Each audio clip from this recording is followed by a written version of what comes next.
नमस्कार, मी गजानन केस्टीकर इचलकरंजी येऊन इथं माझ्या डोळ्याच्या ट्रीटमेंटसाठी आलो होतो. इचलकरंजीमध्ये मी नंदादीप नेत्रालयामध्ये ऑलरेडी दाखवलं होतं की मला जरा दृष्टीला म्हणजे कमी दिसत होतं.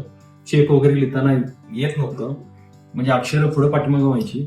पण आता इथं आल्यापासून मला म्हणजे मॅडमने इतर स्टाफने एकही उपयोग न घेता, कारण मी केस पेपर तिथं काढला होता इचलकरंजीमध्ये, तरी इथं आल्यावर माझ्या व्यवस्थित ट्रीटमेंट दिली आणि माझा जे मला पाहिजे होतं म्हणजे व्यवस्थित अक्षर दिसायचं ते त्यांनी व्यवस्थित मला चष्मा करून दिलेला आहे. आणि याबद्दल मी तर पूर्ण समाधानी आहे. बाकीच्या इतर ठिकाणी पण मी बघितलं, पण मला एवढी इन्स्ट्रुमेंट जी म्हणजे बघायला मिळाली ती इथं मला व्यवस्थित त्यांनी दाखवली आणि मी तर या बाबतीत समाधानी आहे. तसेच मला चष्म्याच्या बाबतीत जवळचा नंबर आहे आणि लो विजन मध्ये ऑप्शन सरांनी सांगितल्याप्रमाणे मला मिळाला. मला पडद्याचा पण प्रॉब्लेम आहे डोळ्याचा, त्यामुळे मला जवळची अक्षर व्यवस्थित दिसत नव्हती. ती यांनी नवीन चष्मा देऊन मला ओके केलेला आहे. थँक्यू.